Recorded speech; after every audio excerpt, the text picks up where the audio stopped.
We're heading via Zoom at the Informer studios to go to Canberra to the National Museum and to catch up with Pearse. Hello Caitlin, welcome to the Informer. Thank you. What's your official title? I am a visitor experience host here at the National Museum of Australia. So that encompasses being a tour guide, being in customer service, basically bringing the collection, the national collection together with individuals and bringing those two together. Being a sort of host, come broker, come front of house receptionist, and a host of other things that wonderful experience gives you the opportunity to mix with just about everyone who comes from the world. That's right, yeah. It's the best part of my job is to speak to people from all walks of life, from all over the world who have had varied histories, varied experiences, varied beliefs. It's a joy. Tell me, you've been there 9 years now, and happy anniversary. How has the museum changed in that time? I think from what I can see, what I've experienced, I think it has been the digital change.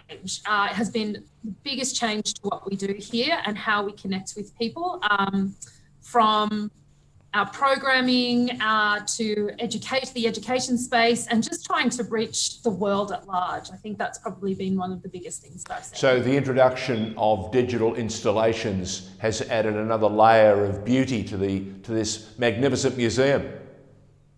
Yeah, so Onsite, I think the introduction of digital technology has changed the way that people interact with our collection here on site.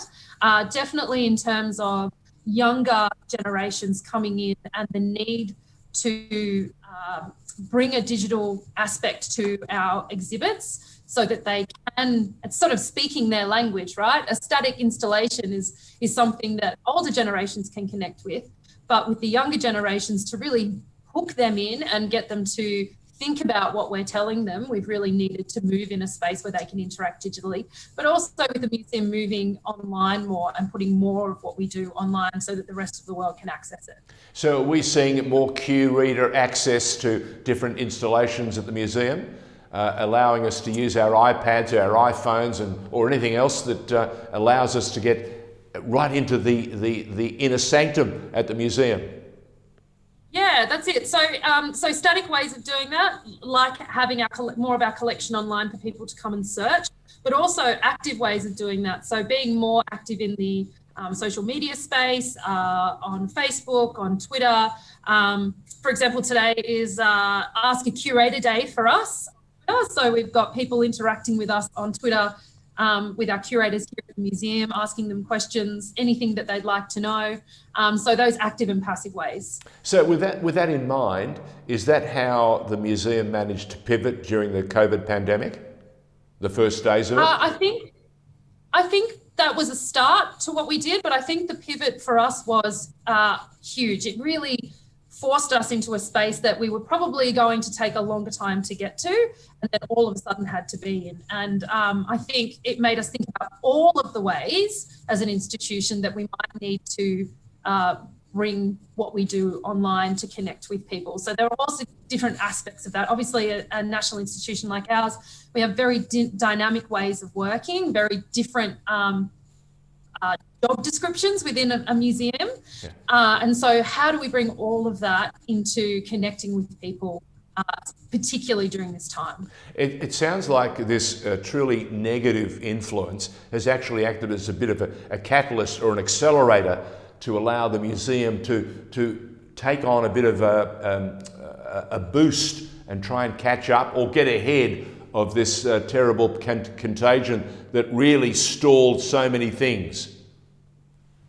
Yeah, and I think for us, it also, we've had a really big experience this year. First of all, I think, we're located in Canberra, so with the bushfires at the beginning of the year, we had, the city was shrouded in smoke for a few months. So we had a huge experience with people coming into the museum to escape the smoke. and we had people being evacuated from the coast, from places like Cobargo and along the coast to evacuation centres here in Canberra, who were basically coming in with the clothes off their back, who were trying to seek refuge in our physical space here in Canberra, because they had nowhere else to go. And we do have a very good air conditioning system here that allowed people to breathe very good air. So that was another thing. But it was also that we found ourselves becoming a refuge. And so that made us think as an institution, how can we take that to the rest of Australia? Because that was happening all over the country. And so at that time, that was kind of the catalyst at that point for us to think about ways in which, because we are the custodians of Australia's social stories, that's our role. How do we not only capture that, but how do we also bring people together at this time and create a refuge outside of the museum in an online space? And so that sort of pushed the museum to think about new ways that they could do that. They created, our digital team created a Facebook page called Fridge Door Fire Stories, which was a way for people to basically share what was going on around them, but also feel like they were part of a bigger whole when people were being pushed out of their homes and to different places around the country. And that then, that gave us a template to then when COVID hit, literally 2 weeks after the fires were out, it gave us a template to work with on how do we, in this very difficult time, when people are so isolated, more so than they ever have been before, how can we create that refuge for them here? Not just, and particularly because we had to go into lockdown in March as well. So our physical space was closed for the first time since we opened in 2001. And so how do we connect people together? And that led us to, as an institution, creating the Bridging the Distance Facebook page, which is very similar. And that has been a place where particularly people from Melbourne who have been in lockdown are sharing stories of joy and hope and community and making people feel like they're a part of a whole, you know, making them feel like they're a part of our nation. What they're doing is so important to the safety of our nation, and giving them a place to kind of share that and feel like they're a part of something bigger. I hear you loud and clear, because the message we've had from a great many people in Victoria is they've felt alone. They've felt like lepers. They've felt like a colony cast adrift from the rest of Australia. And that's a terrible way to feel. There's nothing more wonderful than to feel like you're part of the family. So what's the experience been like for front of house? How has that changed at the museum during all of this disruption? Well, for front of house, it has been a huge change, because what we do as part of the institution, we connect what our curators do. We couldn't do what we do without our curators.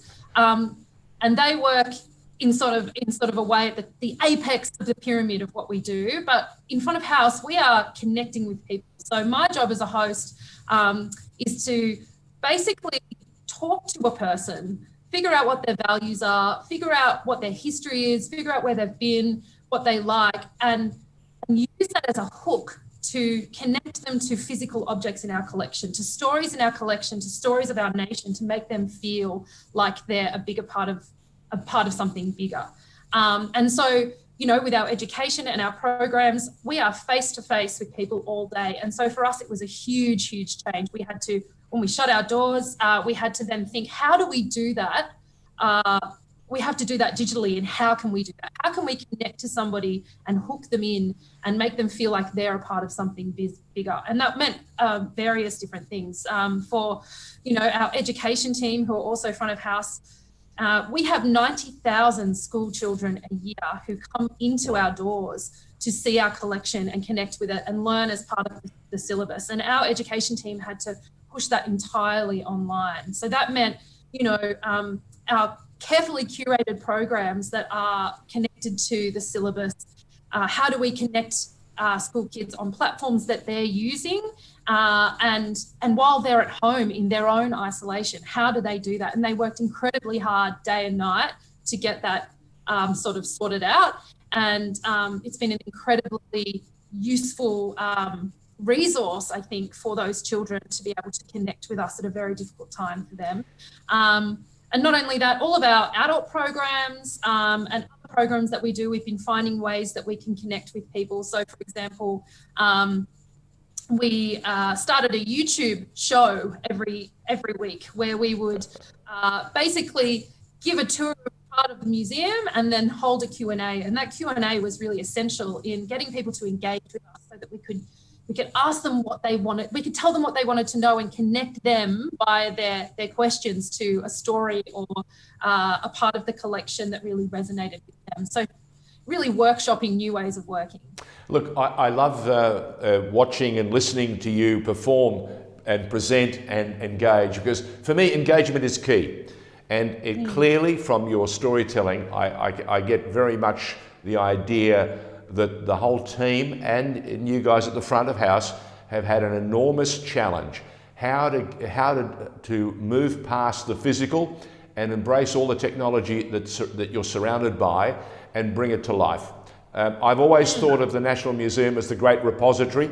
I remember the first time I went to Paris and looked at the great treasure houses of France. The first time I went to Egypt and looked into the museum in the heart of one of the biggest cities in the world, in Cairo, and those magnificent antiquities. But the National Museum, as you touched on, is telling our social story in a way that very few museums have had a chance to do. What's the next challenge for the National Museum? What's next for you now that you've accommodated most of those people through the bushfires and you're almost through the pandemic? We're keeping our fingers crossed, but you haven't had a case. Have things been a bit different over the last few weeks, few months, that the condition of the pandemic in the ACT is much, much better than anywhere else in Australia? Yeah, it's absolutely been really different. And I think in front of house for us, it's been really tough because we're storytellers, and we basically do that by making huge allowances for the people that come in. It's a customer service focus, and we love what we do in making people feel comfortable and giving them the best experience. But with the COVID regulations, it's meant that we've really had to create boundaries in what we do, and it's been a really difficult thing to navigate, to try and to give that experience to people and really create that refuge that we want them to have, to be able to come here in our COVID safe capital and to experience our nation's story, but still being able to navigate those boundaries in a way. And so it takes a lot of honed in skills of customer service to be able to do that. And so we're really practicing that. That's a way that things have changed. But also for us during the lockdown, because we went into lockdown too. So my job being a completely operational forward facing job,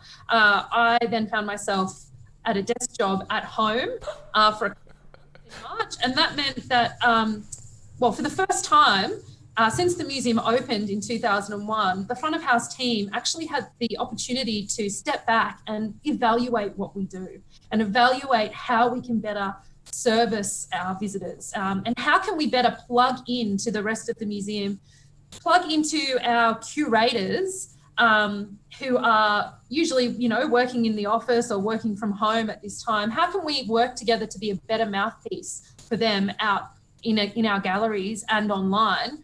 And so we've been really, as an institution, still trying to, in this time, I guess our director has moved our institution towards that programming focus. How can we now and into the future, because it looks like this will continue for quite some time and we don't know how long, how can we all work together as an institution to continue to provide that to our nation through a very difficult time?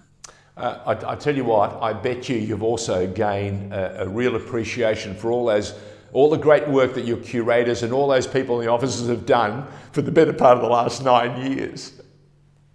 Absolutely. I mean, our curators are the apex of what we do. We could not do what we do without them. And in fact, during the pandemic, we were supposed to actually open a fundamental exhibition in April, the Endeavour Voyage, which is on the 250th anniversary of Cook and the Endeavour mapping the east coast of Australia. That's the anniversary year this year. It was supposed to be a big celebration that kind of got buried under COVID. And our stories, we spent 3 years or more as an institution developing this exhibition to tell the untold stories of our Indigenous nations along with it.